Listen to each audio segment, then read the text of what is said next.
Good evening, students. I hope I'm audible to all of you. You can respond in the chat. Good evening. Can you all hear me? You can respond in the chat. Okay. So we're waiting for more students to join in. We'll be starting the session in the next 5 minutes. Okay. Meanwhile, you can inform the others to join in the session as well.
Good evening, students. Once again, we're waiting for more students to join in the session.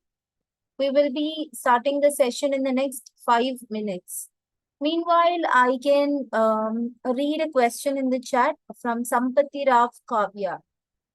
You're asking for the details or the requirements of the process and submission of the project. So, Kavya, we have discussed about all these things in our AMA session. Right, tomorrow also we have an AMA session. You can join that to know the details of the projects.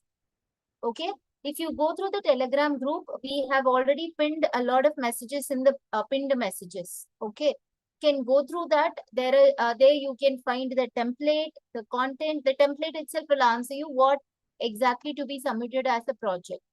If you want more details, you can join the AMA session tomorrow. Even today also, we will be discussing a lot of project related things in our session. Okay, right? Problem statement and project, it's your choice. Basically, it's your choice completely. Okay, but you need to infuse artificial intelligence into that because the whole internship is all about AI. So you must be using AI in your projects too. Otherwise, the title, the topic, the essence of it, anything, it's your choice. And it is supposed to be an individual project. It is not a group project. It is supposed to be an individual project. Please ensure that you are clear with that point. Okay. And you must be uploading a PDF. You need to prepare a PPT. The template is already provided, project presentation PPT. You can refer to that, and basically you need to prepare a PPT in which you are supposed to explain us your project, and you are supposed to add it as a PDF in your LMS. Okay, we will be discussing a lot of stuffs around this in our tomorrow's session. Meanwhile, Tawfiq sir or Rohida sir, you may share your screen. We'll be starting the session in the next 2 minutes, students, because we are waiting for more students to join in. And the YouTube live is also going on. But today, I don't know, the participation is very less comparatively. Maybe the students are joining in. Today is your 6th technical session. So next week also we have sessions. I hope you're all aware of the schedule. So the last session will be on 6th of June, right? So which means that we have one more week of session. Tomorrow there is an Ask Me Anything session. You can join there and you can ask your doubts as well. Okay, yeah, Srishti is asking only one project. Yes, Srishti, only one project you need to submit, and it is supposed to be an individual project. Okay. So regarding this GitHub and all that, tomorrow the trainers will answer you with that, Suraj. Maybe the trainers, if they find time or if they find a space where they can explain this in today's session, they'll do that as well. Yeah, your project should be based on AI. Shiv, you've asked a question in the chat. Karan is asking, now we need to do only advanced courses. Yes, Karan. It's your choice, but the mandatory thing is you need to complete all the courses under advanced. You can still do basic and intermediate, but completing all the courses under advanced is compulsory. Okay. Can I make anything which uses the concepts of AI? So the trainers must be answer you with that, Dani, right?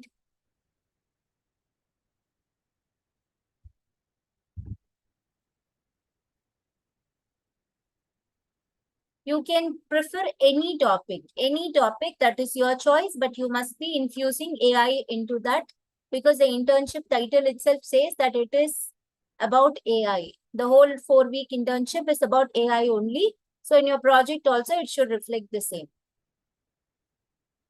Ujjwal is saying, I have completed my advanced course. It's been more than 2 weeks, but I haven't got my certificate yet.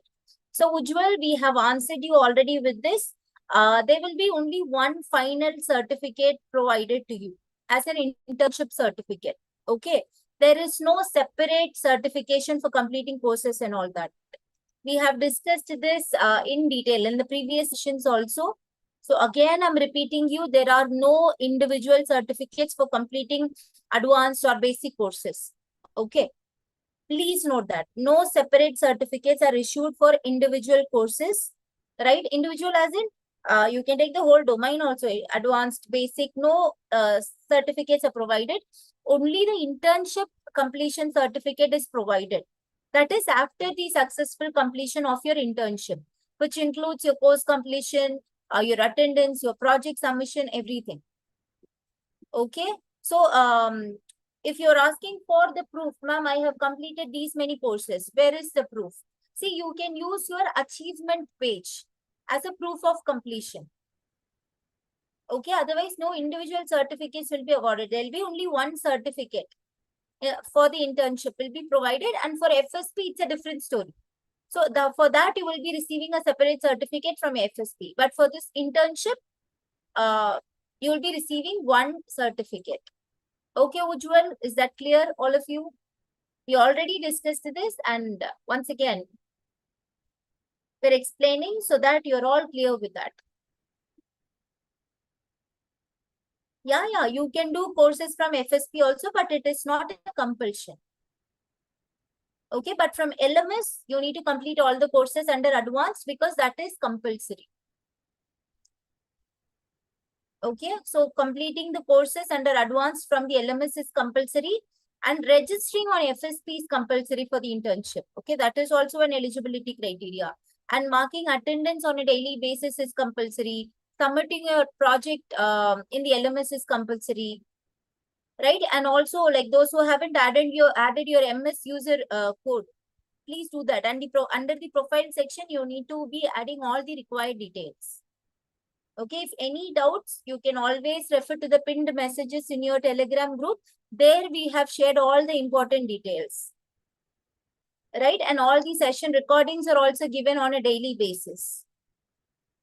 Deadline for the project, it's 13th of June. We have already shared this in the orientation PPT. Orientation PPT copy is also there in the pinned messages. 13th of June is the deadline for the project submission. And for the course completion, 8th of June is the deadline for the course completion. Okay. 8th of June is for the course completion. 13th of June is for the project submission. Okay. Can we do project on ML? See, regarding your project, you can prefer your own topic. That itself answers all your questions. Right? You can do the project on your own, but please infuse artificial intelligence into that.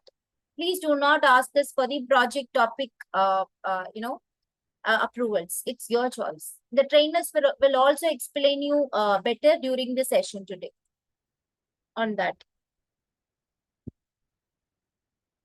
So for the internship certificate, we will keep you posted. That will only be happening after your internship. That is, after the deadlines. 13th of June is the deadline which we gave you, right? So after that, we need to sit and validate each of your projects and we need to check like how many of you would be the qualified candidates for the certificates. We will keep you posted in the Telegram group itself. No worries. You don't have to follow up. You don't have to do anything. See, for the April batch students also, they kept on asking for the same thing. Now they all have got their certificates, right? But again, now May batch students have again started. Ma'am, when we will be receiving the certificates? We'll keep you posted. No worries. So I guess we can start the session. Now I would like to hand over the session to the technical trainers. Over to you, sir. Thank you. Very good evening, students. I hope my voice is clear, right? Just drop the message in the chat box. Is my voice clear? Yes. Okay. So we'll just continue the part what we had left in the last session. Okay. So I will try to complete the project and then we can just start with unsupervised learning as well. Right. To brief with let me just tell again like what exactly problem statement we were working on. So the title is don't get kicked, which means we are trying to predict whether the vehicle what we purchased in the auction, whether it is a good purchase or the bad purchase. So this was the case study problem, right?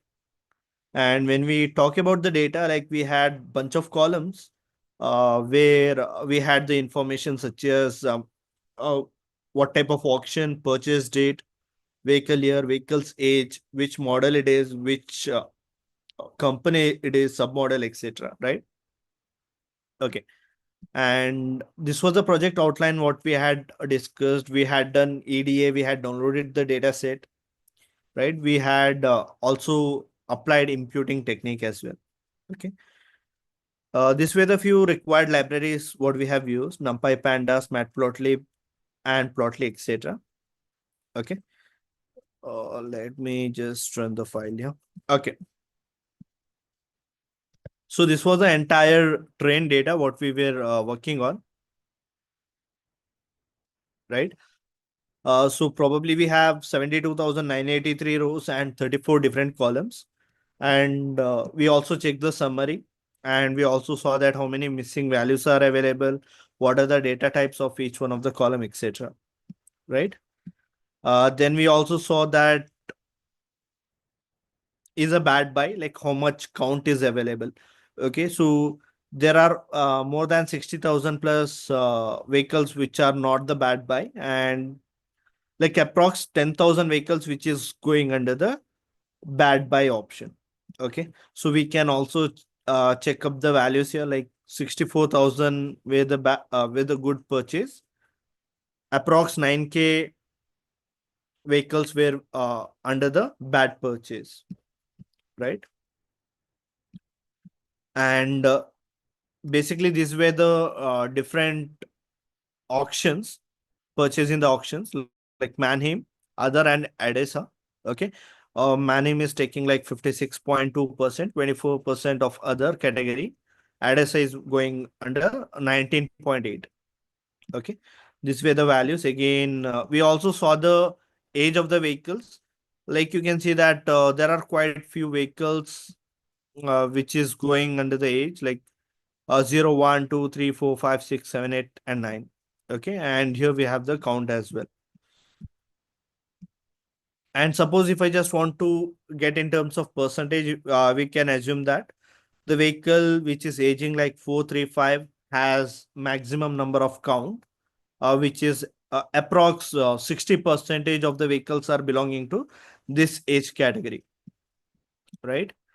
Then we also saw the make in the sense the companies. We had different companies, and over here we came to know that Chevrolet Dodge is the leading company which came for the auction here. Okay. We also saw the distribution here by creating the histogram. We cross-checked with the manufacturer and with the bad buy, nationality, and the bad buy as well. Then we also checked with the size, a medium size, large truck, compact vehicles, large vehicles, etc. How many bad purchase were there, good purchase, how many were there, etc. These were the different states. VNST basically was the different states and also the wheel type as well. Okay. And we also saw uh, the scatter plot by checking the average values with the retail value and the auction value. Okay. Right. We started with the data pre-processing.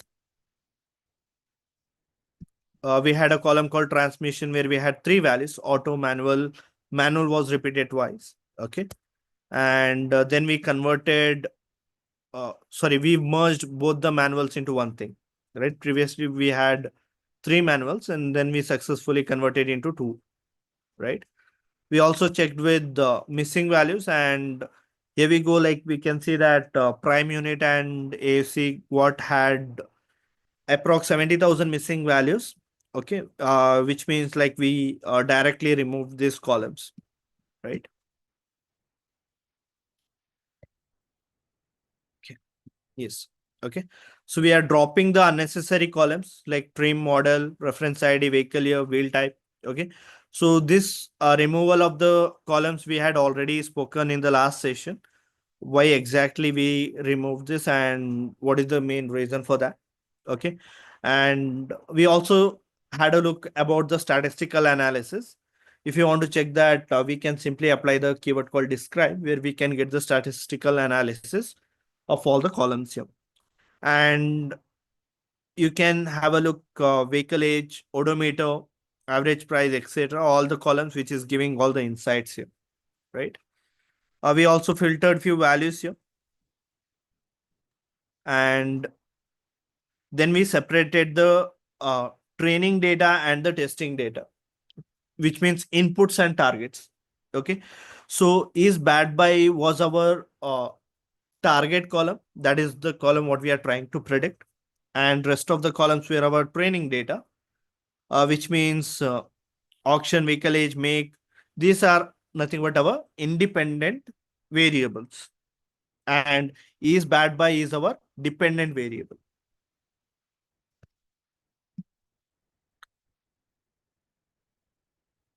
Then we started with encoding technique, and in the encoding technique, you can see that we have selected the data type only with the object values, which means uh, we have selected only the, sorry, we have excluded the columns which is having object data.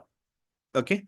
So I'll be telling why exactly I've used this technique, because see, whenever you are trying to do some imputing, okay, whenever you are trying to fill the missing values, okay, so if you are applying mean and median, then you have to select only numbers, right? If you have a column called make, let's believe that in the make we have Chevrolet or we have Dodge or some different values, okay, where a lot of values are missing. I cannot apply the imputing technique over there because that is not numerical column. We have object column for that. Okay. So to apply that kind of technique, we are using a specific function. I'm selecting only the D types, which means I'm selecting only the data types where I'm having only the integer values, where I have applied exclude object. I'm excluding the object values of all the columns. I'm taking like integer values, I'm taking floating values, etc., except the object data. And I'm just taking all the columns of that, whatever the columns are there, and I have converted into the list here. So I got all the list of columns where I have only the numerical values. Okay. Now for this, what I have done is, let me just run this. Yeah, it's been executed. Now I'm just executing this simple imputer here. Now simple imputer is a function where I can do some imputing technique, and I'm using a strategy as mean. Wherever there are missing values, I'm applying the imputing technique and I'm filling it up with a mean value. Okay. Then to fill up the values, you can see here, I have taken the entire train data. I'm picking only numerical columns over here. Okay. Numerical columns was this column name, what I had created. You can have a look. Numerical calls is nothing but a variable where I have on the numerical columns, the column names. Okay. I'm applying imputer dot fit transform. I'm fitting the simple imputer and I'm transforming the data as well. Okay. Once I do that, now you can just have a look in the entire train data here. Wherever we had numerical missing values, it got replaced. Okay. And we have to do some cleaning for the object columns also, such as we have a column called submodel. We have a column called color, transmission, wheel type. So there are few columns which is having the object data in the sense, if you take up the column called color, we have gray, we have red. Okay. So over there, like a lot of values are missing, right? So this is also one of the thing here. Okay. Now to overcome that scenario, what I have done is I'm just using one of the apply keyword where I can just fit up the values. Okay. You can have a look what exactly I'm trying to do here. I'm taking the entire train data, and in the train data, I'm using a keyword called fill NA. Okay. Now this fill NA function, what exactly it does, it's going to fill up the columns where it is having the missing values. Okay. It doesn't matter whether it is numerical value or, sorry, numerical column or categorical column. If I'm using fill NA function, I'm filling up with some values. Okay. The value I have to provide. Okay. Understand one thing, the value I have to provide. So that what I'm doing, I'm taking the entire train data, I'm filling up with the some sort of I'm using a function called fill NA, and that fill NA, what exactly value I'm trying to fill here, I'm checking the value counts of all the columns here. Okay. Now for an example, if I just take one column here, color, and if I just check value counts. Okay. Let me just create a new code cell here. Yes. Okay. Now let me just take here. I'm taking the train DF here, right? Now, if I just take train DF of the column called color here, okay. Now, if I just check the value counts, okay. Where did that go? Yeah, I'm getting all the colors here. So you can have a look here. We have the colors like silver, white, blue, gray, black, red, gold, etc. Okay. So I have a whole bunch of different colors, and these many vehicles are belonging to that colors. Now, what I'm doing here is I'm applying a fill in a function. Wherever there is a null value, it will try to fill the value. And how exactly it will try to fill the value? I'm taking the value counts of that specific column. Okay. And I'm giving the position as index of 0. Now, index of 0 basically means that from the value counts, after applying the value counts, index of 0 basically means the first position. Okay. This is the first index. Silver 14875. This is the value, index of 0. Now, in this place, if I just give the value as 1, it could have taken the value as white. Why? Because it is in the index position 1. If I'm just giving the index value as 2 here, that becomes, it is nothing but blue here. Okay. Now, I'm just giving which specific color is been repeated most of the times. Okay. That specific value I'm just giving. Now, you can see here, the function is very simple here. What we have done, we have taken the entire train data and we have filled up with values, and where value counts, index has the more number, where index position is 0. For those place, I've applied the fill in a function. I'm doing it for train data and for the test data as well. Now, if you just check all the missing values here, you can see our data set is clean now. I don't have any missing values now, right? Once my missing value is being, the cleaning part is being done. Now, after that, I can apply the encoding technique. Okay. Why? Because if you create a model, you have to make sure that they should not be having any missing values in the model part. Okay. Now, to convert categorical data into the numerical data, I'm using one of the encoding technique that is nothing but label encoder here. Okay. So label encoder basically gives the ranks. Okay. Now, if I take example of auction, okay, let's take some other example. To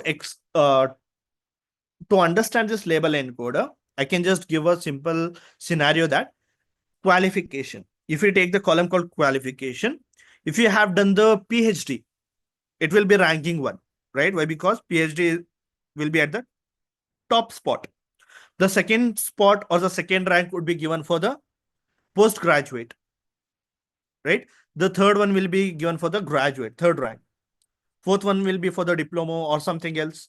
Fifth one will be given for the secondary school, right? So likewise, based on the rankings, sorry, yeah, based on the rankings, this label encoder will be working. Okay. Now, if I just apply the label encoder for the auction, which means Manheim had 56%, right? Majority of the numbers. So that will be given as the rank one. Okay. Wherever we had Manheim, that will become one. Like that, it works on. Okay. But in simple terms, what you have to understand is label encoder gives the rank basically, and it converts the number. Now I'm applying the label encoder for training data and the testing data as well. Let me just run this, execute this. Okay.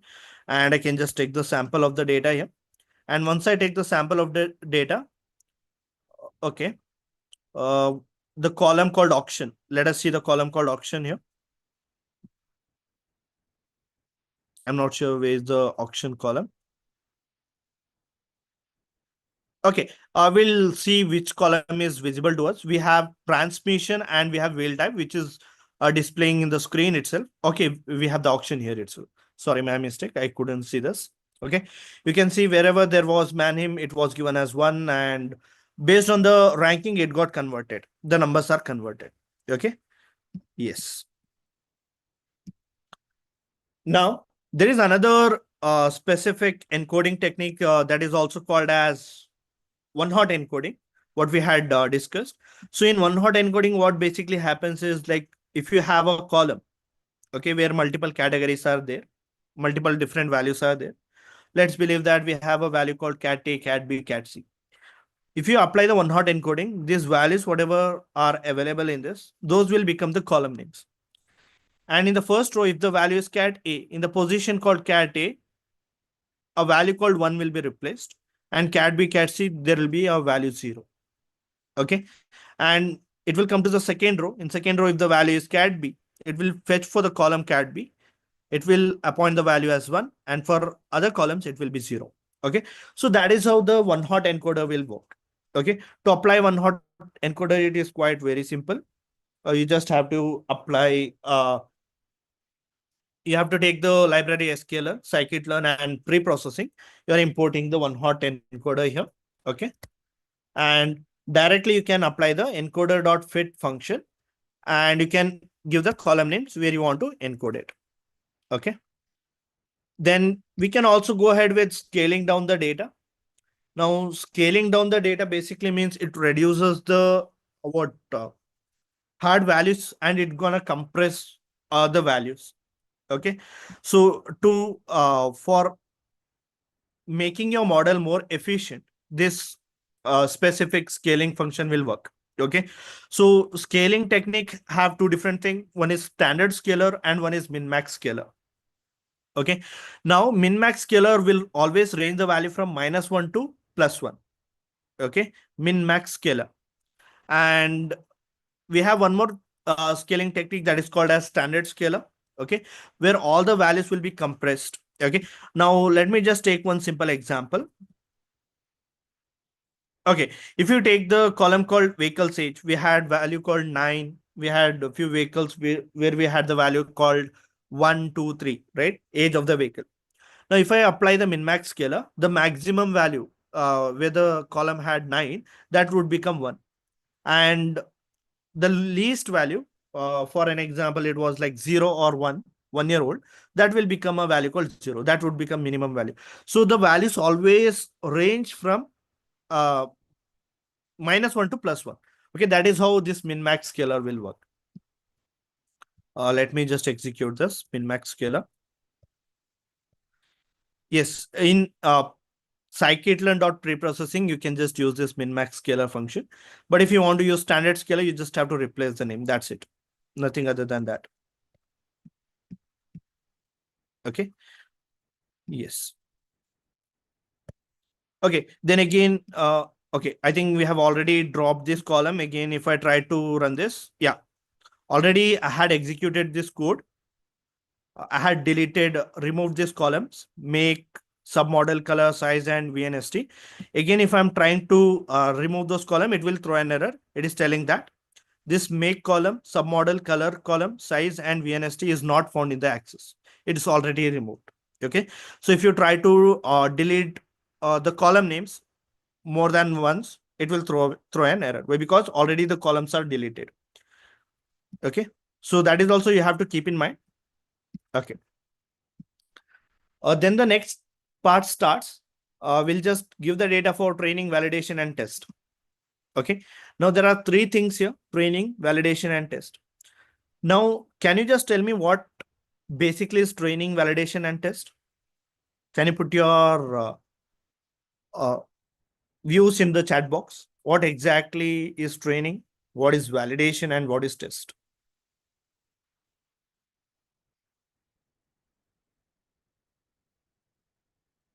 Yes, training basically it helps us to train the model. Okay, good. Then what about validation? Why we use validation? What is the use of validation? No, it's not for the deployment.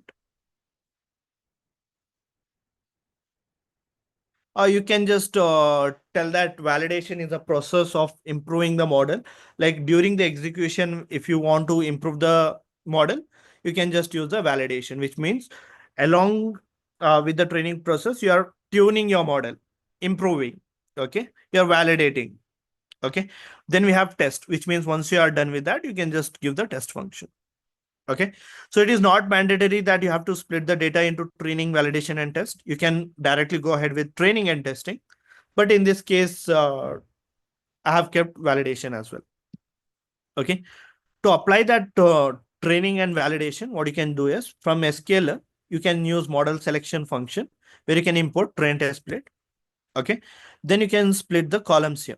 Okay, you'll take inputs, validation inputs, will give targets and validation targets. Okay, you have to apply the variables very carefully here. Okay, because if you separate the columns, you should be sure that you are selecting the right columns. Okay, now if you remember that we had separated all the inputs and the targets, right? We had separated all the inputs and we had separated all the targets. So inputs are nothing but our independent variables such as make, color, transmission, etc. And what is our target? Target is nothing but our column called is bad by. Okay, I'm giving 80% of the data for the training, you can see, and 20% for the testing. I'm splitting the data here into two parts.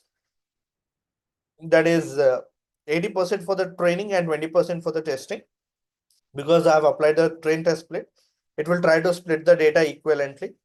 Okay, and here I have given the test size as 0.2. Okay, I can also give 0.25 or 0.7 also. Sorry, 0.3 as well. But don't give huge amount of data for the validation. Okay, make sure that you limit within 30% of the data. Okay, now let us create a dump model first. To create a dump model, first I'll be using the evaluation metrics also. I'll be using accuracy score, one of the evaluation metrics, and confusion metrics also. It is also one of the evaluation metrics here. Now, for the dump models, what I'm just doing is I'm just giving np.zeros and len of inputs. I'm creating all the zeros here. Okay, how many inputs are there? That many zeros I'm creating. That's nothing but my dump model. And I'm just checking the accuracy score. Now, if I'm just checking the accuracy score, you can see that your model is predicting 0.87. Why? Because if you look at the data, you can see that the data set is not balanced.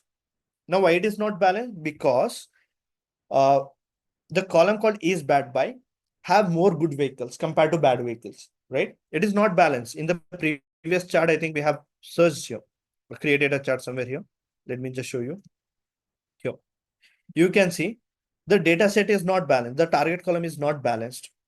We had two values only. We had a value called no and we had a value called yes. These are the two values what we are trying to predict, whether the vehicle is good or bad, right? So over here, you can see that it is not balanced. We can also call it as it's biased. With the value called no is biased, which means it is only assuming the vehicles are no. Okay, so that was the reason I have I'm getting 87% of the accuracy. Where is that? Okay. So whenever you build the model, make sure that you balance the target columns also. Okay. To do that, I'll just show you what is the technique, what you can use. Okay. Yeah. Okay. Now, first algorithm I'm using as logistic regression. If you remember in in classification model, we had multiple algorithms, what we had discussed, that is logistic regression, decision tree, random forest, etc. Right? So I'm just using one of the algorithm called logistic regression. Now, in the logistic regression, what I'm doing is, see, first I'll import logistic regression and I'll just use the metrics as confusion metrics to evaluate my model. Okay. And I'll create a model here. My model name is LR model, which means logistic regression model. And I'm giving a function called logistic regression. This LR model is nothing but my logistic regression model. Okay. Now here you can see that I've given something called class weight. Wherever I have a value called 0, it should be 1. And wherever there is 1, it should be 1 again, which means I'm not balancing this data. Okay. I can change these values. I'm giving the ratio of values, how much time it has to be given. So I can also give something like, see, uh, the value called 0, I can just give it as 1. And wherever there is a value called 1, I can just make it 3 times more, so that somehow it can just come ahead with some balancing. Okay. So if I just run this, okay, what is the error I'm getting? Found input variable inconsistent.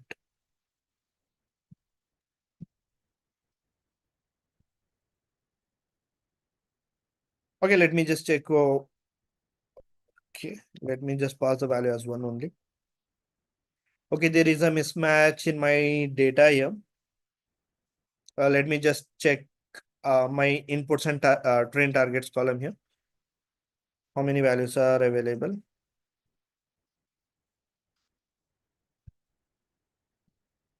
Let me do it again. Yes, now it got selected. See, whenever you execute this, you should make sure that you split the data accordingly. I had not executed this to two code cells above. I had not applied the split successfully. Here you can see that I have applied the logistic regression here. And here I can just change the balancing size here. Here I have given whenever there is a value called 1, make sure it gives 3 times more number of times. Okay, so that it could take some balancing. Now here I'm just checking the accuracy score here. For the training data, I'm getting 86% of the accuracy. Now let us see for the validation data, how much accuracy I'm getting. Okay, you can see for the validation data, I'm getting 86.34, which is quite good. Okay, so you have to remember one thing in your mind, that whenever you create the machine learning model, okay, it doesn't matter what your training error, training accuracy you're getting. Okay, if your training accuracy is also like 90 or 75, it's okay, but make sure that you do some improvement in the validation accuracy. Okay, where your data is new to the model. Okay, so here your validation accuracy is giving 86%, which is quite a good report here. Okay, and now you can also go ahead checking your model with the confusion metrics. Now in confusion metrics, what happens is, like, you'll be having 4 boxes. You'll be having true positive, false negative, false, sorry, true positive, false positive, false negative, true negative. Okay, so as we have very limited time here, so always remember one thing: you have to improve the values in TP and TN. Okay, so you should always get high values in TP and TN.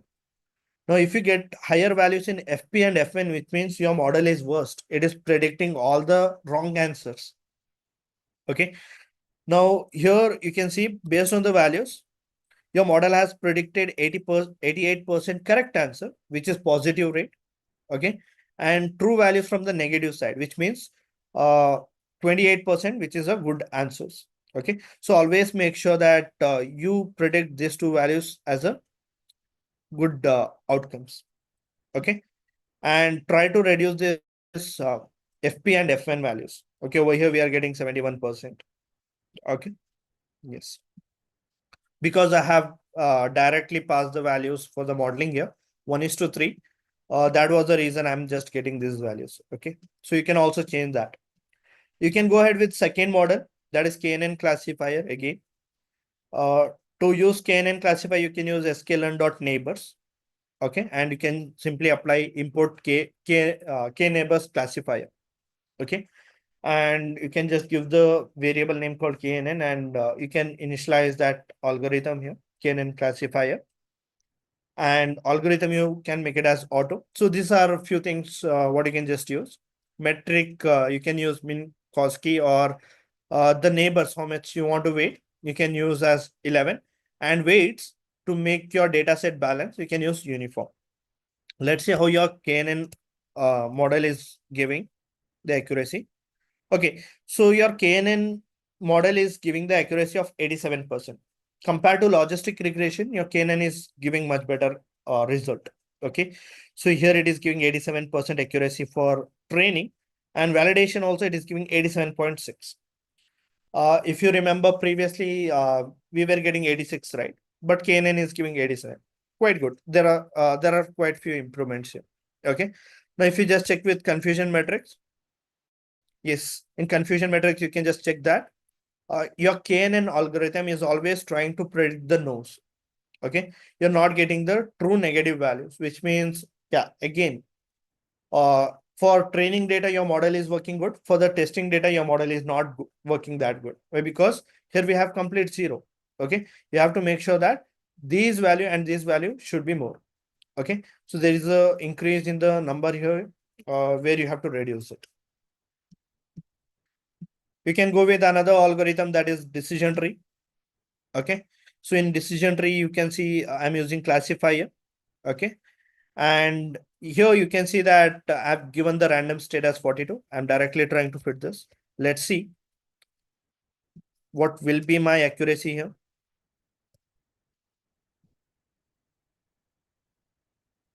Okay. Your training accuracy for your decision tree model is 99%. Okay. Training accuracy for your decision tree is 99%. And validation, you are getting 79%. Okay. Probably this might be one of the good model. Why? Because decision tree also gives quite a such good understanding here. And you can see that max depth of the tree is going up to 61. Okay. So you can also reduce the max depth here. While defining the model, what you can just do is here, right? Yeah. So you can just simply apply max depth function here, and you can give how much depth you want. You can make it as you can go with 5 decisions, 6 decisions, etc. Okay. So giving all the 61 decisions is not a good idea. So you can select accordingly. Where, okay, I think I have given here. Yes. This was 61. Let's see. Here you can see again I have created a model where I have given only the max depth as 3 for the same decision tree classifier. I have given as 3. Okay, let me just make it as 4. Okay. 4 decisions I'm giving. Let's see what will be the improvement here. For training data, you can see there is a high decrease. Previously, we had 99% accuracy in the training data, and now we have 87% of the data. Okay.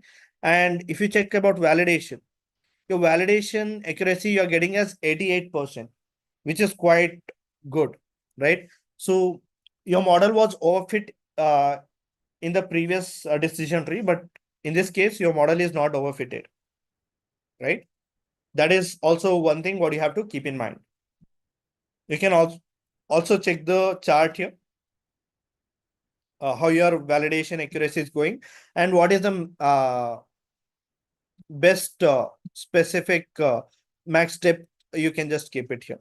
Okay, so probably using max depth of 7 is a best idea, I guess. Okay, so either you can go ahead with 6 max steps or 7. Okay, where you see that once it is crossing that, it's going with a higher decline. Okay, so that is also one of the model here. The final model, what we can just go ahead is random forest classifier. Now in the random forest classifier, you can see that to use that, I have to use sklearn.ensemble technique. I'm using random forest classifier, and I'm not applying any hyperparameter tuning here. Directly, I'm just defining the model. Okay. Now, in your random forest classifier, you can see that your training data accuracy is 99%. And when we talk about validation, yes, you are getting quite good results, 87%. Okay. So if you remember in yesterday's session, not yesterday, the other day, Tuesday, like I have told you that how exactly a random forest model will work, random forest algorithm, right? So we had decision tree, and 100 decision trees will give 100 different answers. And out of that, your random forest will check the majority of the answer. That is why it is called as powerful algorithm. Without applying any hyperparameter, you can see your model is giving 87% accuracy. Okay. So that is how you can just build all this specific models here. Yeah. So these are the few what feature importance, okay, of all the data. You can have a look here, all the feature importance. You can reduce the size here. Okay, let me just keep it. Okay. So this is one of the important feature, vehicles odometer. So whenever you gonna purchase the vehicle, this is the first thing what you'll be checking, how much kilometer the vehicle has been driven. So your model is telling this is one of the important factor. Okay. Second thing is warranty cost. If you are purchasing the vehicle, if in some cases, if suppose something happens for your vehicle, what will be the warranty will be covered? uh, that is also another factor it is highlighting. Vehicle B cost, I'm not sure what that column is, and average price, clean price. Okay, these are other columns which is falling under the feature importance. Okay. Yeah.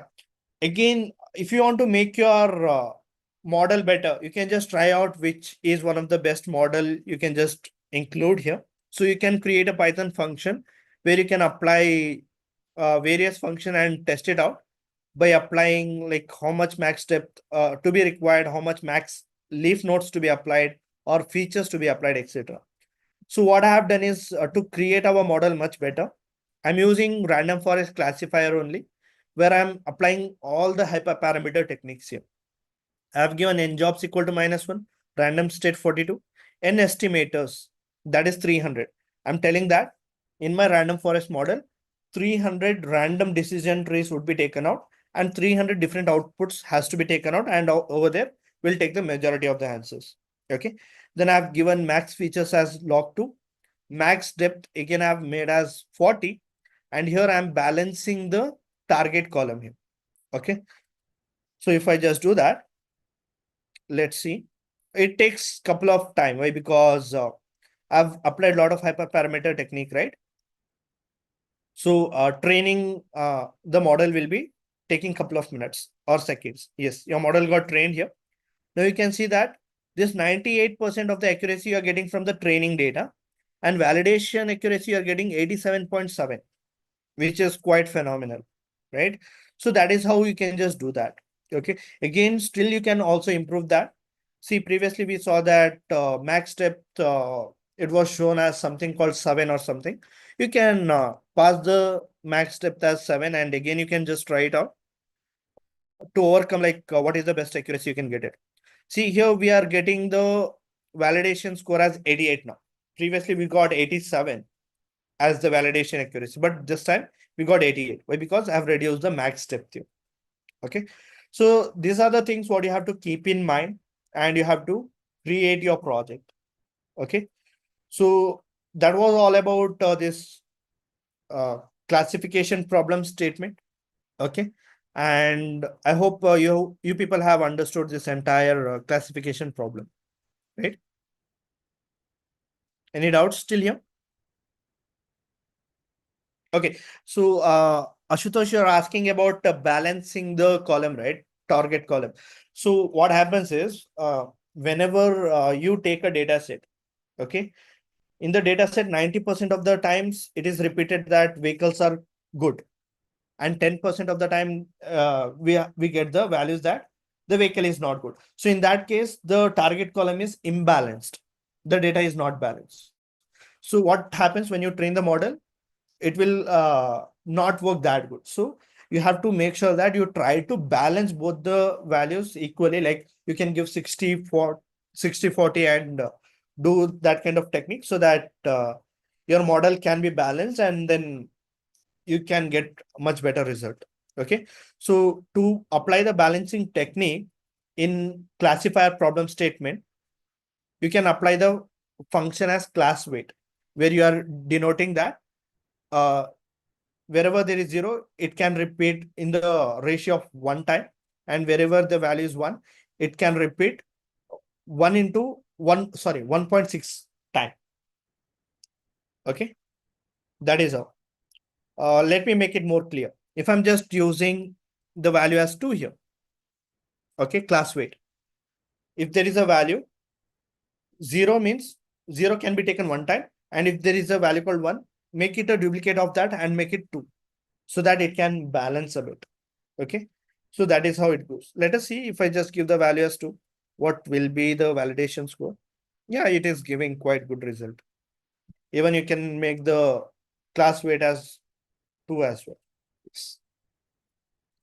Okay, so that was all about classification problem in the while for the problem statement called vehicle purchase, whether it is a good purchase or the bad purchase. Okay, now as we are running out of our time, now I would like to hand over the session to the uh, technical trainer Shalar sir, who would be taking you through the unsupervised learning now. Over to you, sir. Thank you. Yeah. Thank you, sir. Thank you so much. Good evening, everyone. Now it's time to learn unsupervised machine learning, right? The previously you have already studied about the machine learning, right? Please let me please confirm me whether my screen is visible to you or not. Everyone, please let me know. Okay, again, yes, thank you. Okay, before starting to this, the Kathan is asking again and again whether the may kindly confirm that the exactly we have to do with the project we have to do. Yes, I'm telling you, I also answer in the text in the draft. You can check. The project is uncompulsory. To create a project, you have to use AI technology. Based on AI, you can create any project. There is no restriction, but the project domain should be the AI. You can use any technology that you want to create a project. Again, I am clearing. You can use machine learning, supervised learning, unsupervised learning, regression, classification, clustering, anything that you want, you can implement. But the domain should be an AI. Whether you can create a chatbot if you are interested in the anything the voice agent you can create. It should be the base on like domain should be the AI. That I am again telling you can create a project based on machine learning. That's I explain you in any like any type. Okay. At the end, I will also tell you, again, the one more important thing, the project, people are asking about the GitHub. The GitHub link is compulsory. And some people are facing a problem, like they are not able to upload their projects on the GitHub. They, because they are showing the large amount of data. So in that case, what you can do, you no need to upload your data set on GitHub. Only upload your code file and keep your data set on Google Drive, like, or keep on the any drive. You can keep your data on the drive. Okay, you can keep data on the drive, and you can just use the link. Okay, don't upload the data set on GitHub. Again, I am telling you. Okay, getting. So now I hope it is clear to everyone. Now please focus on the session. Okay, in between the session, please don't interrupt about this. And I hope you are completing your the what we say, the courses as well, right? The whatever the courses we have mentioned, that courses you are completing, right? And you have to complete it, right? For the which is uncompulsory, you have to complete. Okay.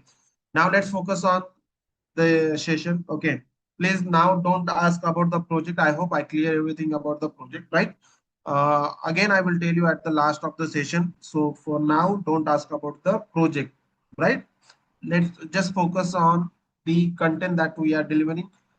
In the content, the whatever things I am teaching you, if you have any doubt, you can ask about that. Please focus on the session, which is very important for you. Okay. And today also we are in this using a supervised machine learning, we are also going to create a project. Okay. So one more important thing that I want to ask you guys, what is a unsupervised machine learning? I know you have already learned about the what is a supervised learning. You have also created some projects, right? But I just want to know about the what is the unsupervised learning. Please let me know in chat. Uses unlabeled data. Yes, exactly. The unsupervised learning basically what to it works on the unlabeled data. Previously, you learn about the supervised machine learning where you were using a labeled data, but here you no need to use a labeled data. It's basically it's work on the unlabeled data. Okay. So before starting the session, I will tell you the objective, learning objective of this session. So in this session, what you are going to learn? In this session, the first thing that you are going to learn about what is the unsupervised machine learning. Then again, we are going to see the difference of the what is the supervised learning versus unsupervised learning. What is clustering, the types of clustering methods, and then we are going to see the applications of it, right? Applications of it. Okay. As we discussed, the what is the unsupervised machine learning? The unsupervised machine learning, unsupervised machine learning, the technique basically which works on unlabeled data, right? Okay. Into the previously we learned, you people learn about the supervised machine learning where you people were using a label data. Label data means what? Whatever be the things you are passing, whatever be data you're passing to the model to train the things. With that data you were passing the labels, and the based on that label your data was getting classified, right? Your data were getting identified. But for now, into the unsupervised machine learning, you can see here we are not passing any data. We are passing the things. Uh, we are passing the that particular object without label, the particular data without label. But then it might be the question in your mind: if we are passing data without label, then how the model got trained and how the model get classified the things over here, right? So here, the whatever the things we are passing, that things based on their size, based on their shape, based on their color, the things get classified into the separate cluster that we can see. As you can see into the diagram, here the input data we are passing, the raw input raw data, which is nothing but you can say the apple and oranges. Okay. So we are passing at the mix, but here the things happen, and at the last, here you can see the data has classified. Like here you can see the apples, and here the apples goes into the separate cluster, and then orange comes into the separate cluster, right? They are classified. So how they classified? Here you can see based on shape, based on size, and based on the color. So these are the parameter, and based on that particular model, even if suppose I want to train my model using some animals, yeah, either I want to train that particular model based on the humans, different age group of the humans, and based on that the particular things will be classified. Like if suppose I'm passing the animal are like, if I'm passing tigers, I'm passing the lion, I'm passing a dog.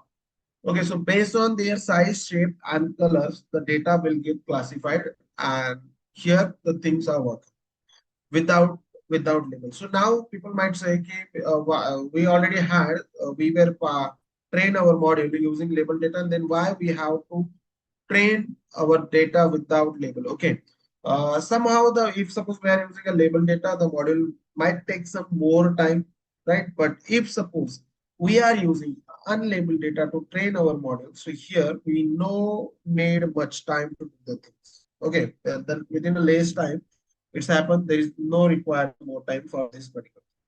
Okay. Hope this is clear to everyone. Let me know whether it is uses unlabeled data. Yeah, it is clear to everyone. Please let me know in chat. Is there any doubt? If you have any doubt, you can ask me. Session should be interactive. I will ask you some questions, and you should ask me some questions. Okay, I'm expecting to ask you some questions if you are not getting anything, right? No doubt, sir. Okay, thank you, Sam. Okay. So I hope this is clear. Okay. And this again, algorithm discover, like to train the things, this algorithm again discovers some hidden patterns and the data grouping without the need for the human intervention. Right. And again, which is also knows for like the machine learning uses uh, algorithm to analyze and cluster in the unlabeled data sets. That's we already discussed based on the shape, size, and the thing. It's discover some hidden patterns, and based on that, the model will get trained successfully. Right. This is about the unsupervised machine learning. Again, if we talk supervised machine learning versus unsupervised machine learning, supervised machine learning basically discover the patterns in the data that relate data attributes with the target class attributes, right? And unsupervised machine learning that we say the uses the unlabeled data and learn on itself without any supervision. Aim is to group and categorize the unsorted data set according to the similarities, patterns, and differences. Right. So as you can see into the diagram, there is a difference you can see the supervised machine learning. Everyone's know. For to train supervised machine learning, we are using labeled data. To train unsupervised machine learning, we are using unlabeled data. This is the major difference between them. Right. So again, if we talk about the supervised machine learning, under the supervised machine learning, there are the two algorithms. Basically, we call a classification and the regression. Okay, and see the classification will classify the things based on the similarity. For an example, we can take the whether the email is spam or not, right? Into the two parts. If suppose I want to divide, so there we use a classification whether this is a SMS or not, right? Whether this is a good boy or bad boy. That types of the we can say, which is classified over here. And the main important, like you can take the example of the simple email Gmail, right? Whether the mail is spam or not spam. It is classified the things over here. Classified the thing. Whether customer place order or not. If customer place order or not, right? So like this, you can take the example. It's classified the things based on this similarity. Into the if we take the example of the regression is basically works on the numerical value that we say. If suppose I want to suppose I have my own company and I started a new company. I can say from last 6 months I'm working. My products are getting sale, and I know what is the revenue from last 6 months from of my that particular company. Okay, so now what I want to do? Okay, I want to predict the turnover of my company within 1 year, how much money I can earn. Okay, so there we have some independent and dependent variables. Based on that, we calculate the values and it will predict the things. Whether you want to calculate the percentage of the students or the salary of the student based on the study hours. So there we can use the regression. Means wherever you want to use the numerical, the mathematical operation, the numerical prediction, you have to use the numerical values. So there you can use the regression wala problem, right? So this is about the supervised machine learning. If we talk about unsupervised machine learning, okay, the main important thing, and here we are learning about the unsupervised machine learning. So it's as the three algorithms that we say of the three types. The first one we say the clustering. The second one we can say the association, and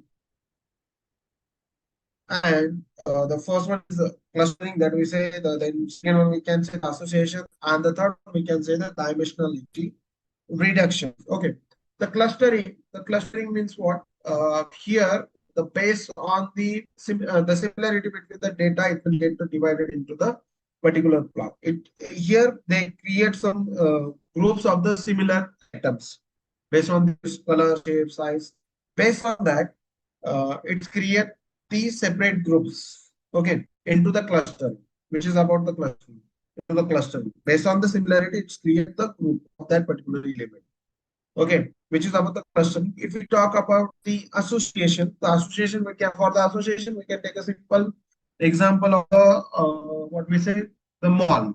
Okay, if we go into the mall, or we can take simple example of the D-Mart. Okay, mart or the any mall where you are getting the groceries, you are going to get groceries, right? You are going to get groceries. While purchasing the things, you might observe, if suppose you are taking the egg, and near to that egg you can see the bread, right? Means what this is, means suppose you are taking the egg, it means you have to take the bread as well, right? So like this, if suppose the things are needed and the dependent, so there that comes under the association. If we are doing this, means we have to do this as well, right? So this is a simple example of the association. Then again, we have the dimensionality reductions. Dimensionality reductions means, the simple example we can take. If suppose I have the large amount of data, okay, I want to create one project, and for that project, I collect the data, but data is in million and the trillions. Okay, the data is so large. Okay, the size of data is so large. So now what I do, I know the data, what the data is there, but still I want to train my model. But if I take that all data, might be my model get damaged, my model will face the errors, or might not work properly. So for that, what I do, from that particular data, I will select that important things, the only important things and the important columns to train that particular model, and particular range value that will train that to that particular model. We can take an example of 0 to 100. Either we can take example of 0 to 10. And within that train, we can train that particular model, right? Clustering means what? Based on similarity, it's create a separate groups. Clustering is nothing but grouping a data. Clustering means a grouping of data. Association means we can simply say, if suppose I want to do this, and with that the things we have to do, the similar items, or the things which depends on this, for this we use the association. And dimensionality reductions, which is and very important, which used to train model, uh, and which takes the very important things that which we require to train that particular model, right? For this, we use the dimensional detection. I hope this is clear to everyone. If you have any doubt, if yes, we will provide you the GitHub link in your Telegram group. After this session, we will definitely provide you the GitHub link for the all the projects that we have taken or that we taught you. Okay, don't worry about this. Is this clear, the difference between the unsupervised and supervised machine learning? If you have any doubt, please ask me, guys. Any doubt, you can ask me in chat. Okay, it's clear. Okay, clear. Pratyush said clear. Okay, it is clear to him. Okay, can structure data. Okay, that's we say yes, clear.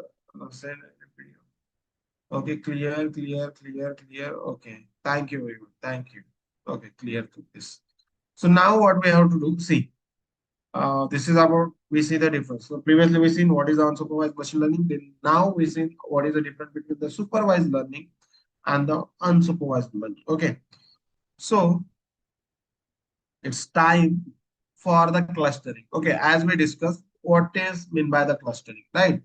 Clustering is an unsupervised machine learning technique used to find the cluster in data set.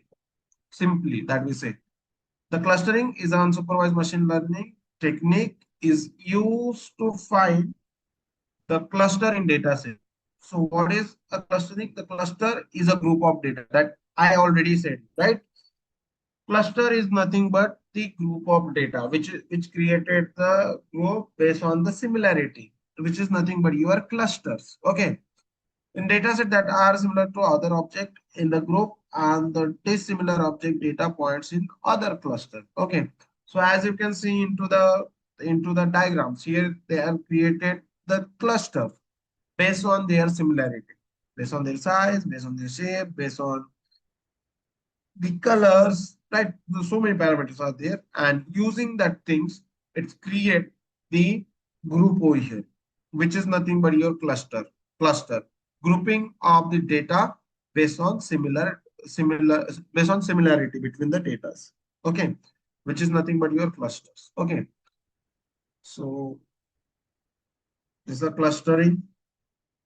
Then see here you can also see the clustering again. If suppose I have one online store, okay, either offline store or the online store.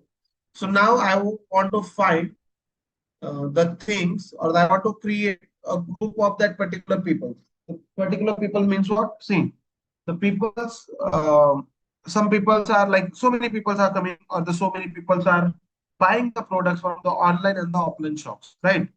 So if suppose some people are doing shoppings from the online shops, and in that online shop, the some people are frequently shopping, like they are shopping frequently. They are not looking for the offers and anything. And their age group, like it can be like younger people also can frequently buy from that online store, and then older people can also buy things frequently from that online store. Okay, so now what I want to do, I want to make a group of peoples, those who are frequently buying the products. Okay, so I can create a separate one cluster for them. Now I want to do the clustering for the second people. The second people, those who are uh, the offer seekers. Though they always wait for the offers. They wait for the offer. Once the offer comes, and they start buying. So now I want to create another cluster for the offer seekers. Okay, so the first one, the age can be anything. Age can be anything. Okay, the mixed age of, like offer seeker can be a young also, and they can be a old also, and the child also, right? They can be the male also and the female also. And those who are buying frequently the product, they can be also, they can be the old, and they can be the young, and they can be male and the female also, right? So, but now here what I want to do, I want to just put the frequently buyer and the offer seekers. I want to create a separate thing. Now again, in that, what I want to do, I want to clusterize. I want to create a group based on their age group, based on their age. So like this, I can create a group. Like that, we can train a particular model, and we got to know that this type of the people are buying frequently the product, and their age group is this and this, and these people are the offer seeker. They always looking for the offer, and then they start buying. And their age group is like this. But the similarity between them, we can say the age group is similar. Okay. Here again, you can see into this. The if you can see the into the cluster one, the affiliate and the middle age. Okay, the middle-aged people, those who are buying frequently, they have created another cluster, and the young and educated and the middle income people. For them, the another cluster is there. Young and low income people have the another cluster. Offer seekers, we can create another clusters, and then we can say the frequently buyer. For them, we can create another thing. So like this, the clustering is one. So based on the similarity. So what the similarity between them? We cannot say the age, or the sometimes if I want to do the things based on the age, that we can do. But for now, for that particular for this shops, what I we are dividing based on the how they are buying the things frequently, of based on offer, and the how the people are, whether they are educated, whether they are not educated, they are a young but low income, and the based on that the clustering is happen over here. Okay, so I hope this the clustering is clear to everyone. I hope the clustering is clear. Okay, my voice is clear to everyone. Someone say voice is not so clear. Now my voice is clear, everyone. Can you hear me? Yes. Okay, Sadia. See, okay. Samartha. Okay. Thank you. Thank you so much. Okay. The clustering, which is the grouping of data based on similarity of that particular data that we see. So now, Silo say कि my voice is low. So now is like audible. Can you hear me? I hope you can hear me. Okay. Thank you. So clustering. Okay. So now it's time to see the types of clustering. Okay. Types of clustering method. So the first method that we say the centroid based, or to this same method we call as an the partition clustering. Okay, the same method we can call the centroid based clustering, and to this method we also call the partitions clustering. So what happened in this clustering basically? Basically in this clustering we organize the data into the non-hierarchy clusters, as you can see into the diagram over here. And centroid based clustering methods partitions the data points object into the k number of clusters. Okay, they partitions the data points or to that data points we also call the objects, right? And to that things divided into the k number of clusters.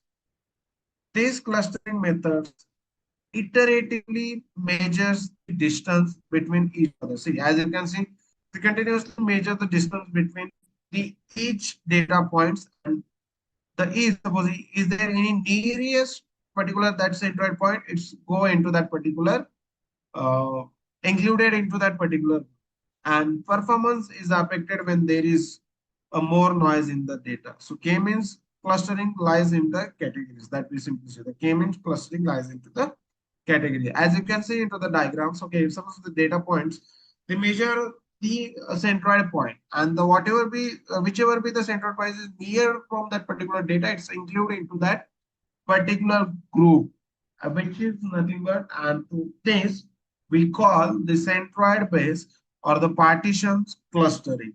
To this similar, we can say a centroid base or the partitions clustering over here. Again, the same we say the types of clustering over here.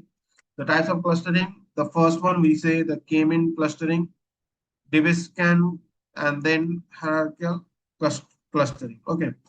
So the clustering is divided into three parts: the partitioning, density base, and hierarchy base, right? So into the partitioning, it comes the k-means and the x-means. Okay.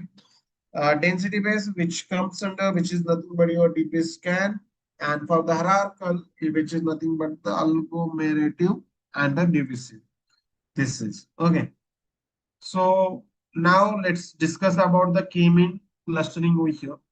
So what exactly the k-means clustering, how the k-means clustering is working. Okay, then we have to see, as you can see into the diagrams, the before the k-means and the difference that you can see into the after the k-means. Okay, the k-mean clustering is a common example of, we say, the exclusive clustering method where data points are assigned into k groups. The k, which is nothing but the number of groups. Getting the k, which is nothing but, we say, the number of group. Into the how many groups we have to divide the things based on the similarity of this particular items. Okay. So assign into the k groups, where k represent the number of clusters, means the number of groups based on distance from each group centroid. As into the previously we seen. So if suppose the new data is coming and they measure the distance of each centroid point is nearest to this, the whatever be the centroid point is nearest from that particular thing, so it includes into this. It's go and include into this. Okay. So the based on the distance from the age groups, it's included. The data points closest to the given centroid and will be the cluster under the same categories, right? And again, I'm telling you here, the K means, which is nothing but the number of groups, the number of clusters, which is formed over here. The claiming, okay, this is simple, and this is a simple representation of that you can see into diagram, right? The before clustering and the after clustering. As you can see into the before clustering, you are not able to identify the data, right, into the particular groups. You can see the similarity between them, but after the clustering, after the k-means clustering, as you can see, you can able to identify the groups based on their similarity. And over here you can see the things, right? This is that. I hope this is clear to everyone. If you have a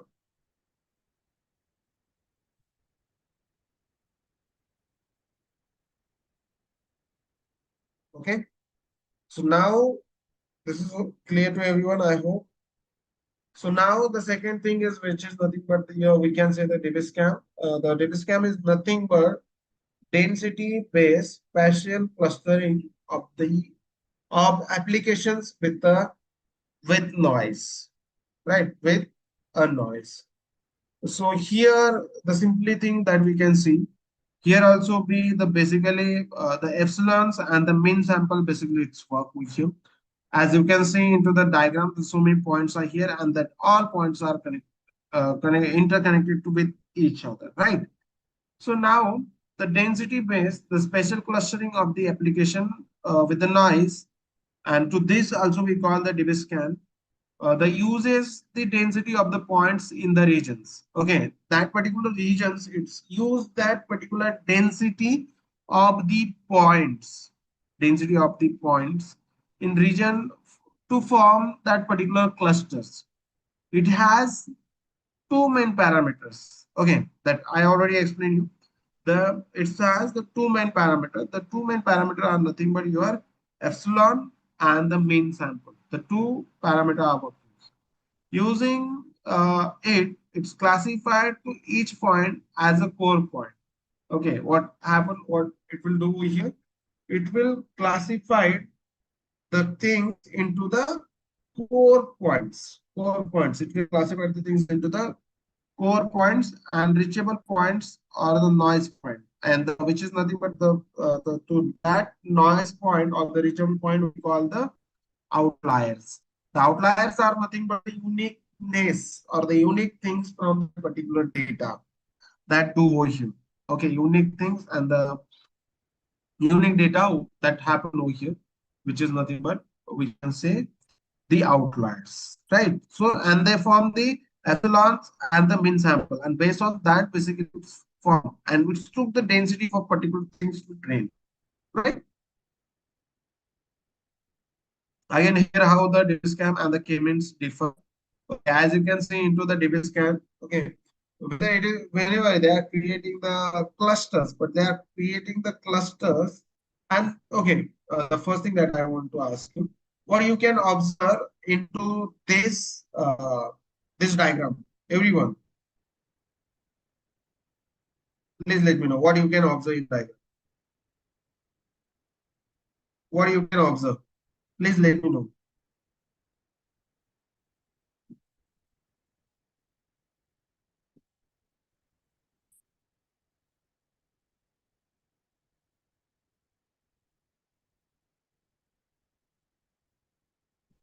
Am I audible? Yes, sir, you're audible. Okay, yes, thank you. So can you, okay, union, K means given to the ratio format, okay.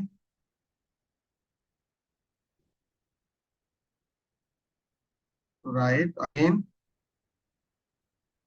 partitioning and not clustering.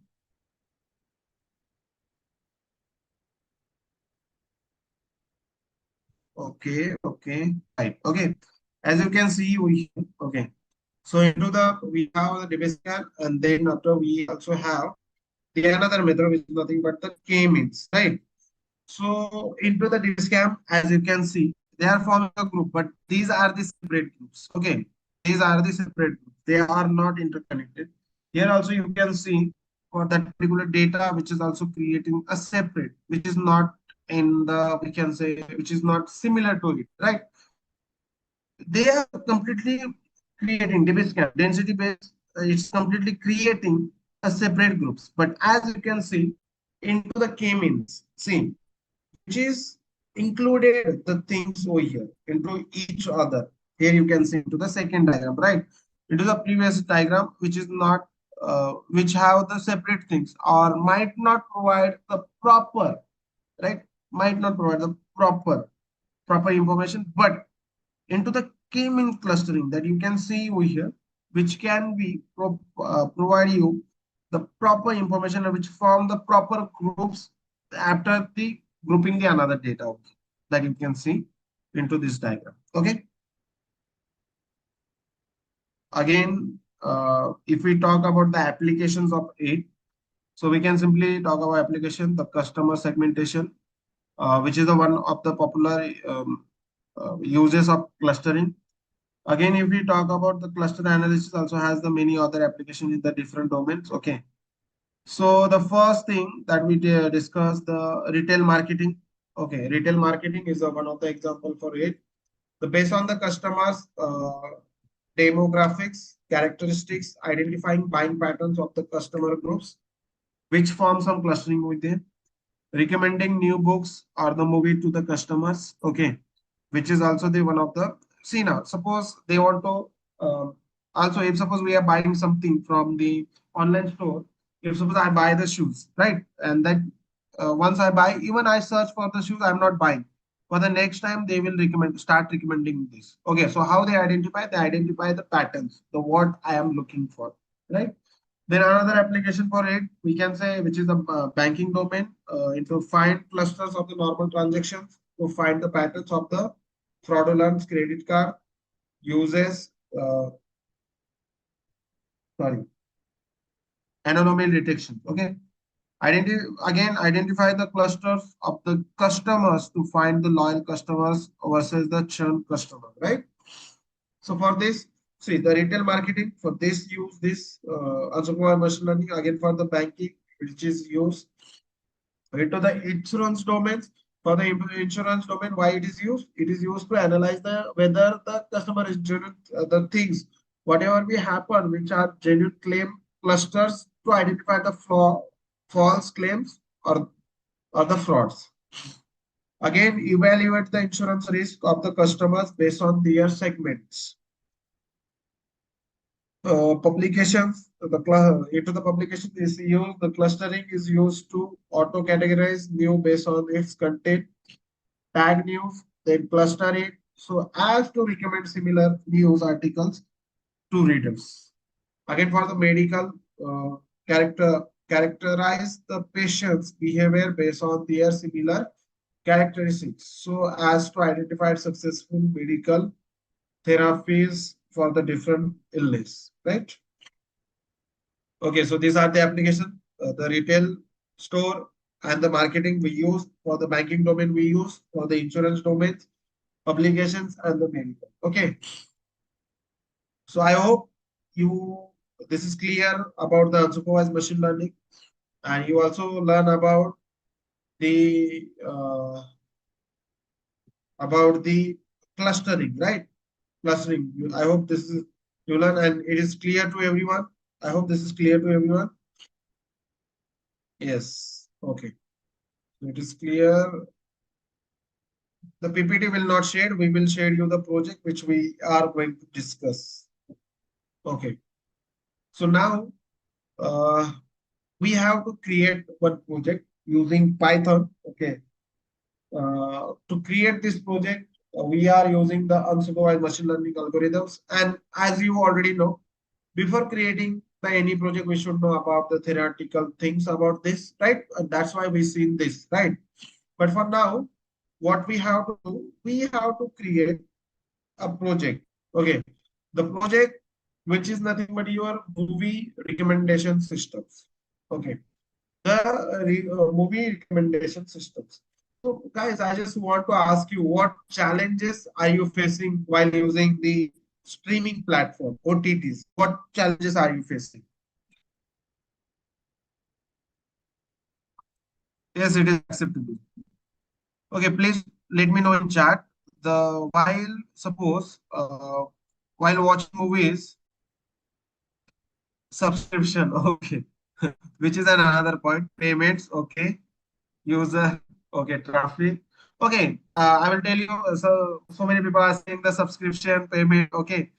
But the main important thing, if suppose you have the subscriptions, you have the subscription, you are the daily user of this. You have to pay everything,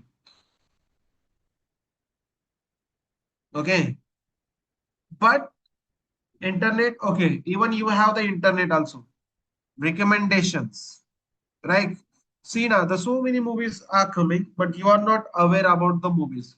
The what types of so many good movies are there. So many good movies are there, right?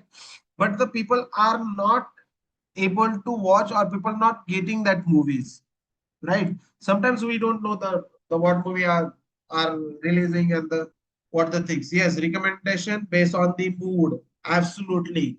Recommendation based on the content that you like. Recommendation based on the genres that you like. The recommendation. See now, I know the Yuri people. The all peoples are not same. So many people. The many people are like the comedy movies. The many people like the comedy plus action movies, but some people are like they only like the comedy movies, and some people are like they only like the action movies. The some people are like they like the movies like the mixture of the movies. The mixture of movies means it should be comedy, it should be the action, horror, and the everything. Some people like the thriller movies. Some people like suspense. Like the everyone choice is not same, but the thing should happen based on the similar content. The project should be recommend you that particular movies. Personalized recommendation, right? So whatever the content you have watched previously, based on that, the system should recommend you the movies, right? So many movies are released, but we are not aware about it, and we are not able to watch this. But the accidentally, if suppose someone says, then we are going to watch. But if the movie is good, but no one is saying you, no one tell you about this, so you are that movie you cannot watch. So the whatever we content you are watching based on the genre, based on the similar content, the particular things should be that we say the should suggest to you, recommend to you, right? For this, now what we have to do, we are going to create movie recommendation systems. Okay. So, as we can say, the today's entertainment landscape, the user are presented with overwhelming numbers of movies options across the various platforms. As the volume of the content continuously going, so many movies are there, like million or trillion of movies are there. The task of the discovering the relevant movies and the engaging movies becomes the increasingly difficult, right? So the ever interest of the movie is finding very difficult. You cannot find, and without effective the guidance the viewers may miss out on the film that align with their references, leading to reduce the satisfactions and the engagement. The challenge lies in identifying and the recommending movies that are similar in style, content, and the appeal, particularly in environment where the individual user preference or the prior viewing history may not be available. With the vast differences in the genres, audience appeals, and the content characteristics, grouping the movies in the meaningful way require the understanding of their underlying attributes. This problem is further compounded in inconsistencies in the movie that the references of the mix, missing information, and the inherent subjectivity of film content. The need arises for the system that can discover the patterns and similar with the movies that enabling the automatic recommendation of the film based on the share characteristics, such as the system must overcome the difficulties and more, right? So this is a simple problem statement for this. Means what? The based on similarity, based on your previous watch, the movie should be like it should be recommended the movie of your choice, right? Okay. To create this movie, to create this project, what I need? See, I already told you based on the metadata means big amount of data that we can simply see. Metadata means the big data. Okay, based on the IMDb ratings, based on the genres, and we can able to classify the movies and the based on, yeah, absolutely. Right? So again, that I can say, see, okay, I already explained you. To create this particular project, we are using the Python. For this and for the machine learning type, we are using the unsupervised machine learning. Okay. Again, what I require to create this project? Anyone can tell me? Okay, I'm using Python. The algorithm which I am using, which is for the unsupervised machine learning, and here I will use the clustering. Okay, again to create this project, the very important thing and the very first thing that I require, what is it? What I want to use, what I can use? The data. Absolutely. Absolutely. What I need? A data. Before, okay, I already told you, Rohit Kakade, I told you we are using Python. So Python, under the Python, the NumPy is automatically comes. But the main important thing, which is nothing but your data. What we require, we need, or we require the data, right? Because so see, the movie will be recommending you, but for to recommendation, what we have to do? We have to train our model, right? We have to train our model. To train this particular model, so what we require the data. So now see, I already downloaded the data set. That data set also I will share with you. Okay, the same code file also I will share with you in your Telegram group. So don't worry about this, guys. Okay, so I will share you everything in that. Okay, so now the first thing that we require the data set which I have already downloaded. Okay, I have the data set. Okay, this is my data set which is already downloaded. I will share you in your Telegram also. Don't worry about this. Okay, so into data set you can see so many columns are here. So many columns are here. Okay, I have downloaded this CSV file, and into these files you can see the so many columns are here. Okay, the whether the adults can watch the movie, whether the adults cannot watch the movie. Okay, the tokens are there, the movie budget are there, the movie genre is there, right? The movie homepage link are there, IMDb rating is also available. Okay, so many columns are here. Okay, but from these so many columns, I will be only using the columns which are the required. Okay, the original. See here you can see so many columns are here and the so many data are here. Okay, so I have to use this data set. I just want to show you that how the data set is look like. You already know. Okay, I just showed you. Okay, this is the data set that I am going to use to train this particular model. And now again I will open. I already opened the uh, I already opened um, the Visual Studio Code. You can use anything that you want. You can use direct Jupyter Notebook. Is your choice. Okay.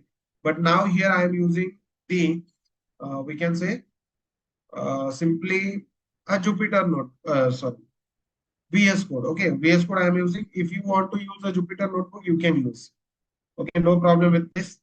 So here I have already created the things. I already open the things with this. If you want to open, you can simply open. You can click over here. You can click on the file, and the whichever be the folder you have, you can simply open that folder from here.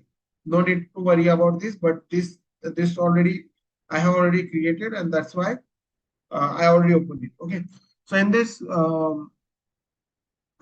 you know the challenge that we are facing, right? Based on the choices, movie choices, which are available on the various platforms. As a result, deciding that uh, what's the next, the increasingly difficult, and the movie recommendation system offer the practical solution to this issue by helping the user which discover the movies trailers and to their preferences based on the data and the intelligent algorithms. Okay, the aim of this particular project, I will tell you, to the aim of this particular project to build a content-based movie recommendation system that suggests the similar movies to given title using the various metadata features such as a genre, overview, a cast, crew, uh, the keyword and the recommendation are based on the similarity between the movies, allowing the system to offer personalized suggestion the without need of the explicit user rating of these interactions. Okay, the technology and the tools that we are using, the technology which is nothing but your Python. For this we use scikit-learn. Okay, the NumPy, Pandas. Okay, for the pre-processing tools also we are using the binaries and the mean sampling over here. If we talk about the data, if we talk about the columns in this, the data in data, so many columns are there. The adults, which is indicated whether the movie is for the adults or not, belongs to the collections, which is also telling you the contain the information about the collections of the franchise the movie belongs to, if any presented as dictionary like string. Budget, the what is the budget? The budget of the movie in the USD as string or the numeric value. Genre, the list of the genre object, each with the ID and the name associated with the movie. Again, home page is there, which is basically just providing the URL over there. Then ID, the unique identifier for the movie, may be the numeric or the string. It can be. Then again, IMDb ID is there. The IMDb identifier of the movie is in, which are providing the rating and the based on that rating, which we are.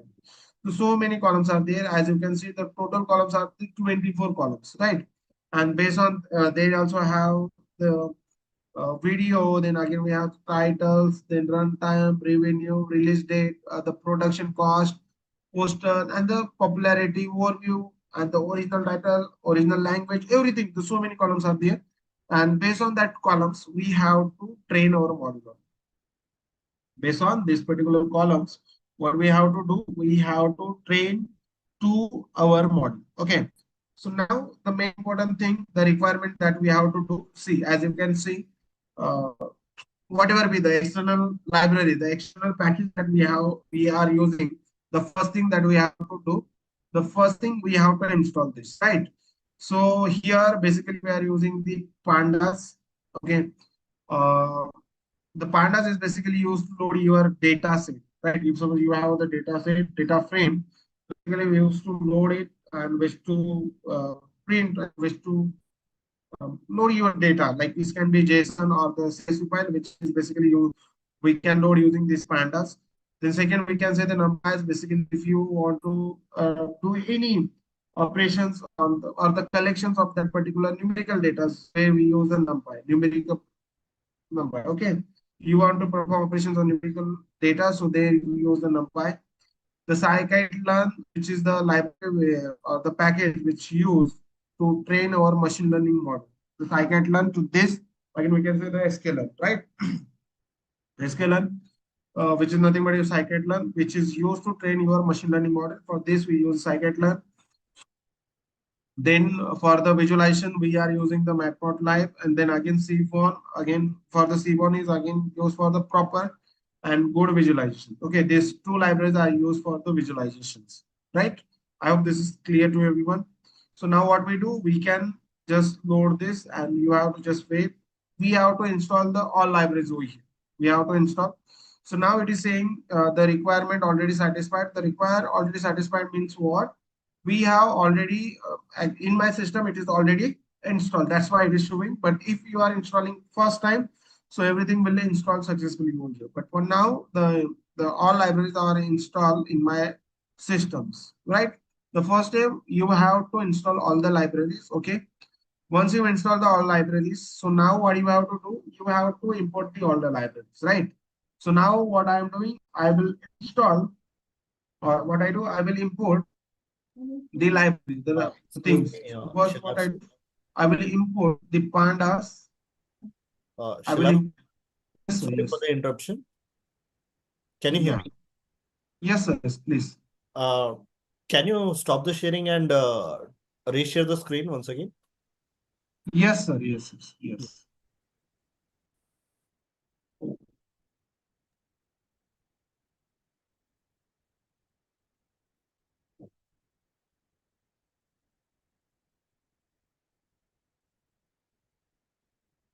Okay. Is my screen is visible? It's loading. We'll wait for yeah. No, it's no, it's Yes. Okay, okay, thank you. Sorry, guys, sorry. Okay. So now I have opened the visual VS Code over here. Okay. For this, what we done, as you can see the screen over here. Okay. The very first thing that I have done over here, which is nothing but I have to install the all the libraries packages. Okay, so I install it. To install this, I have written all the things over here. I just click on this. Once I click, it is started installing over here. Okay, and for the installation, it's showing the requirement is already satisfied. This requirement is already satisfied, is showing, right?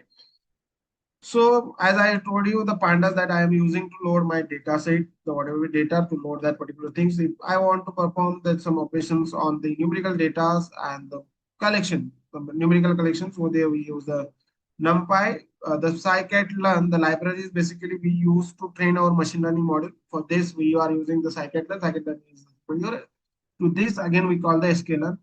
And then the matplot and the seaborn, these two libraries basically we use for the visualizations, right? So for this, I just click on this cell. Once I click on this, it is showing the requirement is already satisfied. Means what? I have already installed this. That's why it is showing it. But if you are installing it first time, for you, it will not show like this. It will be like say, it will be getting installed over there. Okay, once you install all the libraries successfully, after that, what we have to do? We have to import the whatever the libraries that we have installed over here. Okay, so I am importing the pandas. Okay, so pandas is like a very big name. For this, as I said, the PD. The PD is nothing but the LS name. LS name. The short name I just created. The PD is nothing but panda. To pandas, I have written as a PD. Right? Means the PD is nothing but alias name. So to write this alias name, what do you do? You can simply write as and then whatever name you want to write. It is not compulsory you have to write a PD. You can write any name, right? But here I'm using PDs to identify it easily. Pandas. Okay. So importing the pandas as PD means wherever at the bottom, wherever at the down of the code, wherever I want to use it. So I will only use the PD. No need to write the pandas, that big name. After that, what I done, I import the numpy. To numpy, I also give the ls name, which is nothing but np numpy. Okay, then again, uh,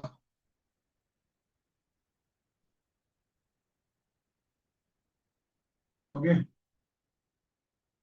okay. So now again,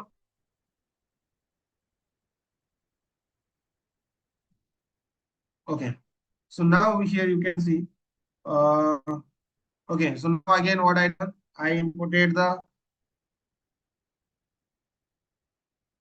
okay, I imported the sklearn. Okay, the sklearn I imported. From that sklearn, we have the library which is nothing but the pre-processing. And then from this, what I am including the multi-level binaries. The multi-level binaries I need to convert. If suppose I have the strings and all things, I want to convert into the binary data to train my machine learning model. It is not directly identified as a string. Na?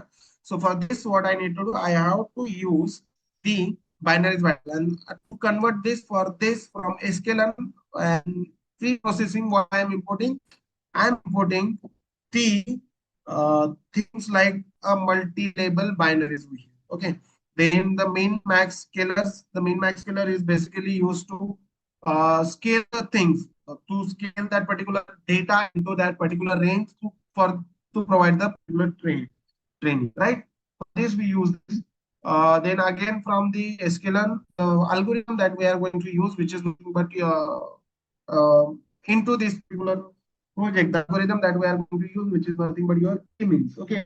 For this, from the sklearn, again, sklearn.clusters, we also import the k-mean, the algorithm which we are going to implement into our project.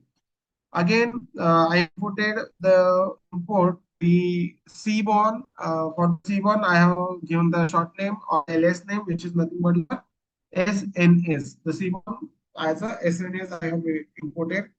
The second thing from the matplotlib.py plot, as I have just imported the PLT, which is nothing but the ls name. Uh, Again, from the sklearn.decompositions, I have import the PCA, for the which is used for the scaling the principal composition analysis, which is scale that particular data and load it fast for that particular things, right? uh, and the important based on important things, it will train that particular model, right? So now again into the next, what we are doing, we are just loading the data. To load that particular data, what we are using, see, df, I have just created the variable df, we can say the data frame as well.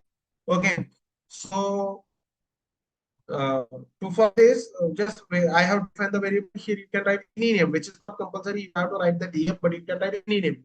Df is equals to, I just take the PD. PD as here, from here you can see as a panda. The panda's name of the PD.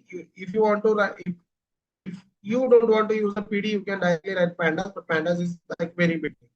What I have written the PD dot read CSV, because I have the CSV file.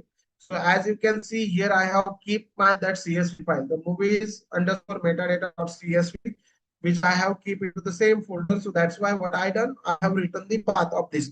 So why I directly written the file name over here, because the same file I have keep into the same. The second thing that you can do, you can directly copy the path of this file and you can paste over here. The low memory I am using over here. Why I am using the low memory? The low memory because the data that I am loading over here, which is not the low, which is the large amount of data and which should be work properly. It should not be the raise errors or something. That's why I have written this low memory is equals to 4. Once I have written this, okay, I will run this cell again. I run this cell, okay, imported. Once I load this, then again what I want to do, I want to print the whatever be data loaded over here, okay.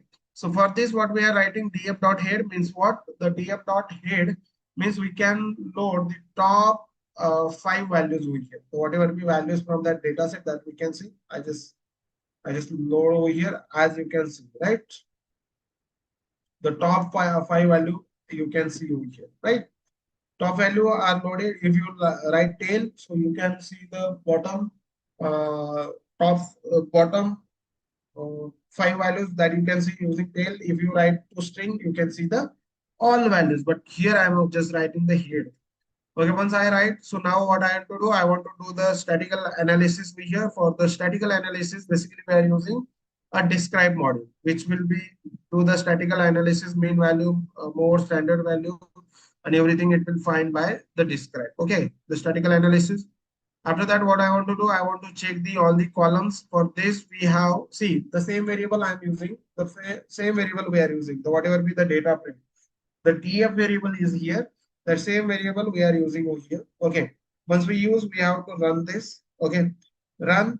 So here you can see the columns. Whatever the columns are here. Oh, sorry. I just done this statistical analysis. So all the columns that you can see, the total columns are 24, and that all columns and their data types here you can see. So all columns are loaded over here. Once the all columns are loaded, then what we have to do, from the so many columns are here. From these so many columns, what I have to do, I just want some important columns, the columns which can be recommend the movie to me, right? So based on what the title is an important, so I keep the title. Then second, the genre to recommend movie is an important, so I just take that. Then what average is important, then popularity is important, right? And I just make the copy of these particular things because I want to do so many changes on into this again. Okay, so I just make the copy of this. Once I make the copy, because see, based on the budget, based on the how earning, we cannot recommend the movie. We recommend the movie or the recommend movie based on the content, and we watch movie based on the content. So that for this important columns, I just read for you.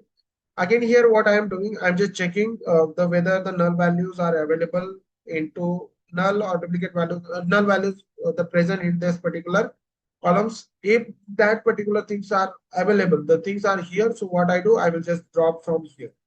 So I am dropping the things over here. Okay, to drop things. Okay, I remove the things. Then I will drop the null values from the genres, odd average, and the popularity. Again, I will run this. Once I run this, so now what I do? So I will extract the genre name. So all genres names I will extract extract from the movie. Okay, this JSON format. Okay. So what I do, I will load that things in as a JSON, and from that JSON, I will just extract the things because for to identify. Okay, for the animation comedy. See, here I have extracted the movie name. But if you can see here, I can also print copy, and I can show you here. I can just print. I can show you the genre. Okay, genres, and that here again you can see. Say which is the dictionary, and these points are coming again and again, and it might make the confusion. It might confuse you. Okay, so I don't want that confusion. So for this, what I do, I will just remove the key, all the keys from here. I will remove the keys. I will keep all the values. Okay, for this, we have written this logic over here. And from this logic at the end, you can see we have removed all the all the movie names over here, movie genres name over here. We just keep all the values. We remove all um, the key over here. Okay. After this, again, what we are doing, we are again doing the things over here. What we do, based on whatever we the list we have created, we have to see the which genre is favorite, which is the favorite genres of the peoples, right? For this, we are doing the plotting over here, and we are just plotting. For this, we are using a bar plot to show the things over here. Okay, to show how we can do, we can simply, I can just run this, and here you can see. Okay, so this is an output where we have also written the X label, Y label, everything over here. Okay, and the title also we have written for this, and as you can see into this, as you can see into this, the favoritism based on the genres. So here you can see the most favorite movie genre is a drama, and then after the drama, the people like to watch the comedies, then thrillers, then romance, right? These types of the genres. The less watching genres you can see as a TV movies, westerns, and the war movies are very less. Historical movie also people like less. Okay, but the main movie are like drama, comedy, and thriller, suspense, like romance, actions movie, horror movie are like the more favorite movies. So based on that, the whatever be the genres we have extracted, based on that we have just plot the things over here. Okay. After that, now what we have to do, we have just extracted the string. As you can see over here, we have extracted the string. To this string, basically we have to convert into the binary objects to be doing. Okay, so here we are just converting these things into the binary object. Once we convert the things into the binary object, the second time what we are doing, we are uh, scaling the data over here. Okay, so scaling means what? So many data are here, but I want that particular data, and based on that I want to do. Okay, once I do the scaling for this, I'm using the min max scaling of the function or the library. And for this multi-label binaries, we also call it the encoding, which is means the string data which is converted into the machine understandable data.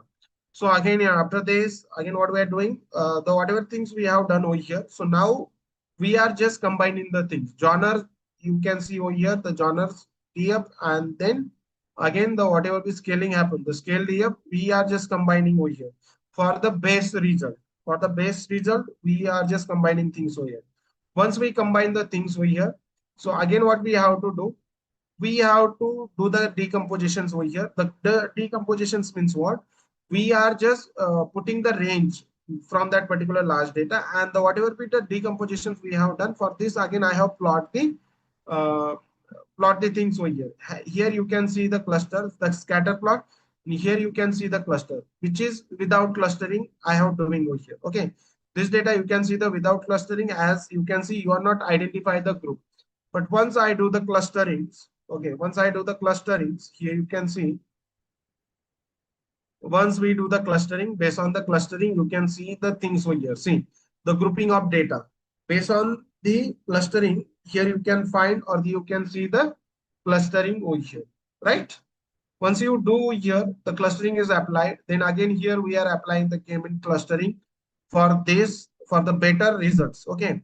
So again, for this, I have just provided the optimal value 7, and then k-mean clustering algorithm I have applied. Once I applied the k-mean clustering algorithm, here you can see the results, the base result. Okay. The optimal, see the how many groups you want. If suppose I write the 5, and if I run, so you can see the only 5 things over here. Okay, so you can change over here. As you can see, one, the red, then these colors. So the 5 colors are here, and you can see the clustering and the without clustering, right? For this, the grouping of the data based on the similarity, we are doing the clustering, and here we are using the k-mean clustering algorithms to do this. Okay, once we use the final step, and then again we can also plot the another plot, like we can say the count plot over here for the uh, cluster reasons, so the types of the cluster and the how many things and the how it is working. So again, we can do it the 5 to understand the clusters on. Okay, to clusters, colors, and all things. For this, you can just use this. Okay, if you are not if you don't want to use, which is you cannot use, but it is understood the which clusters and the colors properly. For this, basically we are using it here. Once you done this, so now we are comes into the final step. The final step is nothing but what, which is the recommended movie. The whatever be the algorithm we train at above, for this we can train. So here as you can see, we have created one particular function. The function name is nothing but the recommend. Okay, the movie recommendation, and then movie recommendation, we are passing the parameter. The parameter is nothing but the Sabrina. Okay, the Sabrina, which is nothing but the movie name, and the how many outputs I want. I want the 10 outputs. For this, I have just passed the argument, and from here that arguments comes to these parameters, and which go over here, and it start working. So for this, what I do, I will just run this. Okay, I will just run this, and based on whatever movie I have watched, based on this, it can show you the many more movies. Again, what I do, I have passed the one movie. So what I do, I will pass the another movie. The movie name you can take from the data set, which we have. From this data set, you can take the movie name. Okay, the movie title is here. Suppose I say the Toy Story. Okay, I suppose I enter the toy story. We can say the Toy Story, and you can run based on the Toy Story. You can get the similar items. See, based on your Toy Story, see, based on the, I can write here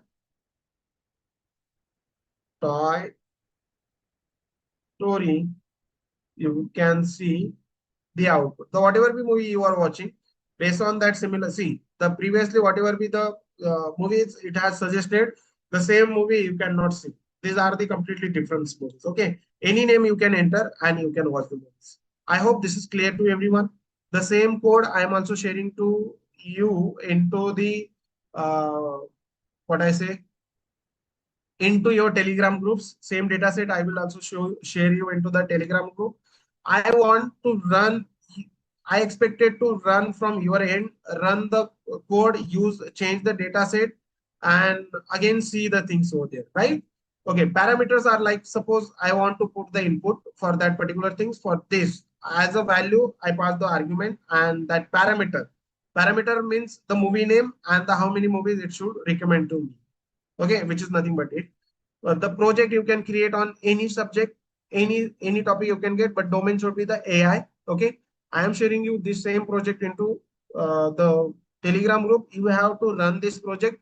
Try to run. Show me the outputs. If suppose you are facing any challenge, please let me know. Okay. Hope this is clear to everyone. Everyone, you have to create only one project. Yes, this is clear to everyone, right? Okay, you have to run this project from your end. I am sharing you the same project. Yes, thank you. Thank you so much, guys, for your patience. Thank you. Hi, ma'am. Kartika, ma'am, you have any update?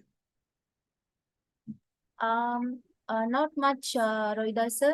We're already done. I have Okay. given them the updates already. So students, tomorrow we have this AMA session, Ask Me Anything session.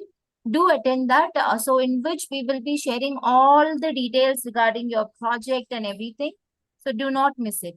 The link will be shared in your Telegram group. Okay. Now I'm going to share the attendance link because many of you kept on asking for the same. I was waiting for sir to close his session.